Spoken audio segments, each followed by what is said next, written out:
What if I told you were gonna die? You might say something like, yeah, obviously. We're all aware that our time on Earth is finite and that eventually we will cease to exist. It's something we all know, whether we decide to be comfortable with it or whether we spend our days thinking about our death, pretty much like I do. But would your answer change if I put a time frame on it? If I said you were gonna die tomorrow, in 6 months, in a year, in 10 years, or even today? Would you try and have the experiences you haven't had before? Tell your friends and family the things you haven't told them before? Or would you spend the time inevitably worrying about the fact that you're going to die in a certain amount of time? Now, most of us don't ponder our mortality daily or even frequently for that matter, but I believe it's something I spend a lot of time doing. I struggle to switch my brain off a lot, and I think when you struggle to switch your brain off, it kind of latches onto something, and a lot of the time my brain tends to latch onto the fact that we're going to die one day. I always wonder if I'm spending my time correctly. Is this a waste of time? We're all going to die one day, so should I be doing this, or should I be doing this, or should I be doing nothing because it doesn't matter anyway? Now, even the people that seem completely unfazed by death, I believe, had to go through a phase where they cared for them to come out the other end. I think death scares all of us, and it's completely normal because it's the one thing, or the two things we all have in common. We're all born, and then we all die. I want to eat your pancreas. Now, before you call the police, put your phone down. It's not my words. It's the title of this quite unlikely movie. Now, don't let the title put you off because I believe no other title would have made any sense. I think it perfectly encapsulates the story, and if you stick around for me explaining it, you might understand why too. The story follows a socially inept shut-in and a bubbly high school girl who eventually cross paths from what some may call a coincidence and what others may call fate. Well, on paper, they seem like they have nothing in common. And before you click off again, I promise you it's not just a cheesy opposites attract trope. They seem to have nothing in common at first, but at the hospital when the main male character is going for a checkup, he finds a diary titled Living with Dying. And it ends up being the female MC's diary. She confronts him, and whilst he's expecting an awkward silence or some anger, she just laughs it off like it's nothing. And I think this is when their unlikely relationship really sparks. They had no reason to speak to each other before, but he agrees to keep this a secret for whatever reason. And the movie basically takes us through a journey of him coming to terms with her death.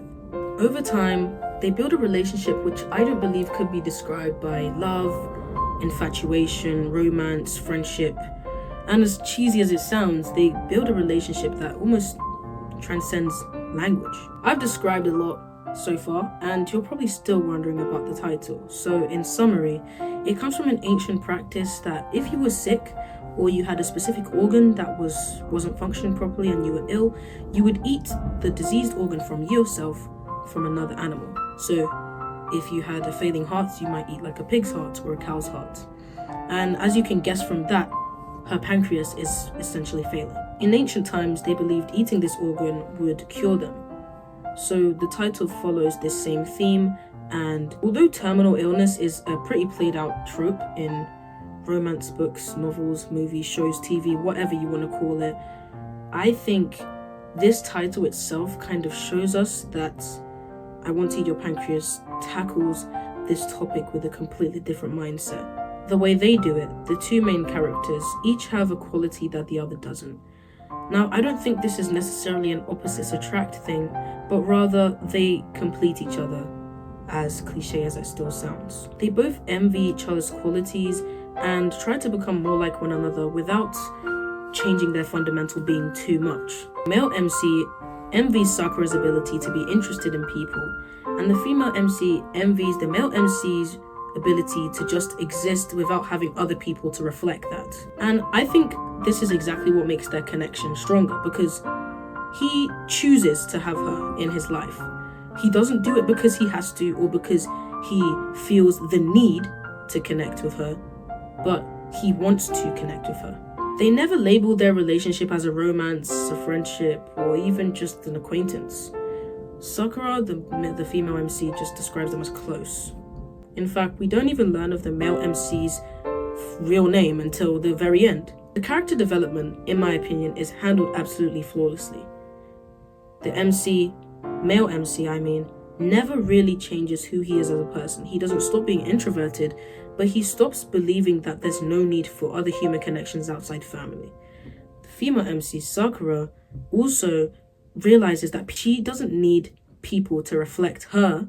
People need her to reflect them. They want her, or they want to be friends with her because of who she is, not the other way around. She isn't who she is because of other people, but people tend to need her because of who she is. They both teach each other to exist as themselves, but in a different, more fruitful way.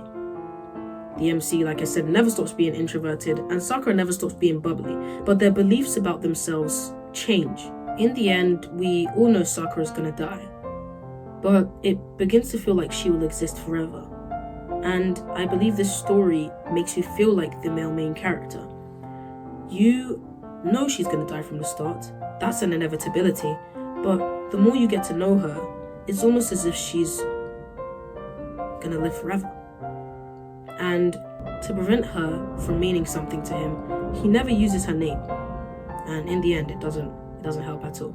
Now, I might have just name dropped a bunch of tropes, but I think if you dive a little bit deeper, this story isn't one of dying, but it's a story of one living despite dying. You're not living to die, you're living despite the fact that you're going to die. And I think that makes it different, fundamentally, from all of these, death, star-crossed lovers trope. Purely because of the fact that these people never even form a relationship that they can describe with words. The end of the movie shows MC with some of Sakura's friends at her grave. This shows that the main character learns to make important connections, rather than relying on just being by himself and burying himself in books. Even if she's dead, Sakura learned from the main character that her existence was important while she was alive, and people needed her because of who she was. And even though she's dead again, or dead still, the MC will never forget the lessons that he taught her. The other thing that separates this movie is the fact that we think we know how she's going to die. We believe that she's going to die from her pancreatic illness. But this movie also takes a life doesn't discriminate approach. Just because you think you know how you're going to die doesn't mean you do. Nobody's God. Nobody knows how anybody is going to die, no matter how much we think we do.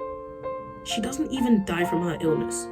And I think that shatters the main character even more, because he knows, or he thinks he knows in his head, how much time he has left to spend with her. And before she gets stabbed, rather than dying from her illness, she was going to meet the main character. And he manages to send her one last message. I want to eat your pancreas.